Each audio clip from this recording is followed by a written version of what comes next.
ನಮಸ್ಕಾರ ಎಲ್ರಿಗೂ, welcome to 8 lotus channel. ಇವತ್ತು ಈಸಿಯಾಗಿ ಯಾವ ಥರ ಪೂಜೆ ಸಾಮಾನು ಕ್ಲೀನ್ ಮಾಡ್ಕೊಳ್ಳೋದು ಅಂತ ನೋಡೋಣ. ಈ ಮೆಥಡು ತುಂಬ ಈಸಿಯಾಗಿರುತ್ತೆ, ತುಂಬ ಬೇಗನೆ ಕ್ಲೀನ್ ಮಾಡ್ಕೋಬೋದು. ನೋಡಿ, ಈ ಥರ ಇದೆ ಪೂಜೆ ಸಾಮಾನೆಲ್ಲ ಕಪ್ಪಿಗೆ. ಇದನ್ನೆಲ್ಲ ತುಂಬ ಈಸಿಯಾಗಿ ಕ್ಲೀನ್ ಮಾಡ್ಕೊಳ್ಳೋಣ.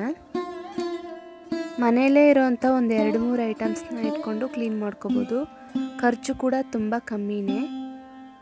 ಇವಾಗ ಇದು ಕ್ಲೀನ್ ಮಾಡ್ಕೊಳ್ಳೋಕ್ಕೆ ಏನೇನು ಬೇಕು ಮತ್ತು ಯಾವ ಥರ ಕ್ಲೀನ್ ಮಾಡ್ಕೊಳ್ಳೋದು ಅಂತ ನೋಡೋಣ. ಇಲ್ಲಿ ನಾನು ವಿಮ್ ಜೆಲ್ನ ತೊಗೊಂಡಿದ್ದೀನಿ. ನಿಮಗೆ ಯಾವ್ದು ಯೂಸ್ ಮಾಡ್ತಿರೋ ನೀವು ಅದನ್ನೇ ತೊಗೊಳ್ಳಿ. ಪಾತ್ರೆ ತೊಳೆಯೋ ಲಿಕ್ವಿಡು 1.5 ಸ್ಪೂನ್ ಆಗೋವಷ್ಟು ತೊಗೊಂಡಿದ್ದೀನಿ. 1 ಸ್ಪೂನು ಇಲ್ಲಾಂದರೆ 1.5 ಸ್ಪೂನು ನೋಡ್ಕೊಳ್ಳಿ. ಪೂಜೆ ಸಾಮಾನು ಎಷ್ಟಿದೆಯೋ ಅದಕ್ಕೆ ತಕ್ಕಷ್ಟು ತೊಗೊಳ್ಳಿ. ಮತ್ತು 2 ನಿಂಬೆಹಣ್ಣು. ಇದು ಇಷ್ಟೊಂದು ಖರ್ಚಾಗಲ್ಲ, ಒಂದಿದ್ರೆ ಕೂಡ ಸಾಕಾಗುತ್ತೆ ನಮಗೆ. ಈ ನಿಂಬೆಹಣ್ಣಿನ ರಸನೆಲ್ಲ ವಿಮ್ ಜೆಲ್ ಜೊತೆಗೆ ಸೇರಿಸ್ಕೊಳ್ಳಿ. 1-1.5 ನಿಂಬೆಹಣ್ಣಿದ್ರೆ ಸಾಕು. ಈ ನಿಂಬೆ ರಸನೆಲ್ಲ ಇದ್ರ ಜೊತೆ ಮಿಕ್ಸ್ ಮಾಡಿಕೊಂಡು ಚೆನ್ನಾಗಿ ಕಲಿಸ್ಕೋಬೇಕು. ನೋಡಿ, ನನಗೆ 1-1.5 ನಿಂಬೆಹಣ್ಣು ಯೂಸ್ ಆಗಿದೆ. ನಾನು ಇದನ್ನು ಅರ್ಧ ಎತ್ತಿಟ್ಬಿಟ್ಟಿದ್ದೀನಿ. ಈ ಲಿಕ್ವಿಡ್ನ ಚೆನ್ನಾಗಿ ಮಿಕ್ಸ್ ಮಾಡ್ಕೋಬೇಕು. ನೋಡಿ, ಈ ರೀತಿ ಚೆನ್ನಾಗಿ ಮಿಕ್ಸ್ ಮಾಡಿಕೊಂಡು ಎತ್ತಿಟ್ಕೊಳ್ಳಿ. ಇವಾಗ ಒಂದು 3 ಸ್ಪೂನ್ ಆಗೋವಷ್ಟು ಸಬೀನ ತೊಗೊಂಡಿದ್ದೀನಿ.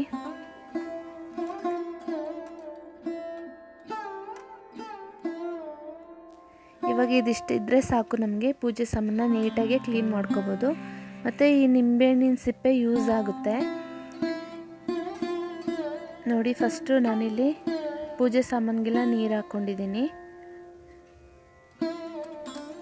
ಚೆನ್ನಾಗಿ ಒಂದ್ಸತಿ ಮಿಕ್ಸ್ ಮಾಡಿಕೊಂಡು ನಿಂಬೆಹಣ್ಣಿನ ಸಿಪ್ಪೆ ಇದೆಯಲ್ಲ, ಇದನ್ನಿಟ್ಟು ನಾವು ಸ್ಕ್ರಬ್ ಮಾಡ್ಕೋಬೇಕಾಗುತ್ತೆ ವಿಮ್ ಜೆಲ್ನ.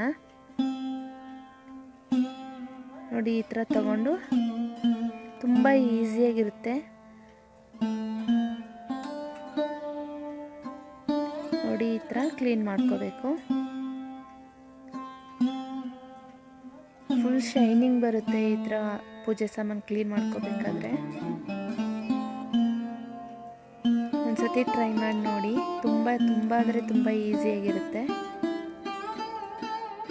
ಈ ಲಿಕ್ವಿಡ್ ಇಟ್ಟು ಕ್ಲೀನ್ ಮಾಡ್ಕೊಂಡಾದ್ಮೇಲೆ ಕಂಪಲ್ಸರಿಯಾಗಿ ನಾವು ಸಬೀನ ಯೂಸ್ ಮಾಡಲೇಬೇಕಾಗುತ್ತೆ.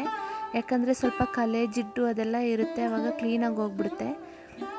ಇಲ್ಲಾಂದರೆ ಪೂಜೆ ಸಾಮಾನು ನೀಟಾಗಿತ್ತು ಅಂದರೆ ಲಿಕ್ವಿಡ್ ಮಾತ್ರ ಸಾಕಾಗುತ್ತೆ. ನಮ್ಗೆ ಯಾವ ಥರ ಬೇಕೋ ಆ ಥರ ಕ್ಲೀನ್ ಮಾಡ್ಕೋಬೋದು. ಈ ಮೆಥಡು ಕೆಲ್ಸಕ್ಕೆ ಹೋಗೋರಿಗೆಲ್ಲ ತುಂಬ ಯೂಸ್ ಆಗುತ್ತೆ.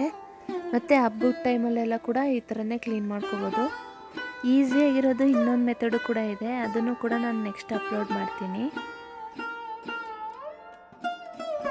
ಈ ವಿಡಿಯೋ ನಿಮಗೆ ಖಂಡಿತ ಯೂಸ್ಫುಲ್ ಆಗಿರುತ್ತೆ ಅಂತ ಅಂದ್ಕೊಳ್ತೀನಿ. ನಿಮಗೆ ಈ ವಿಡಿಯೋ ಇಷ್ಟ ಆಗಿದ್ದರೆ ಲೈಕ್ ಮಾಡಿ, ಶೇರ್ ಮಾಡಿ, ಕಮೆಂಟ್ ಮಾಡಿ, ಮತ್ತು ನಮ್ಮ ಚಾನಲ್ನ ಸಬ್ಸ್ಕ್ರೈಬ್ ಮಾಡ್ಕೊಳ್ಳಿ.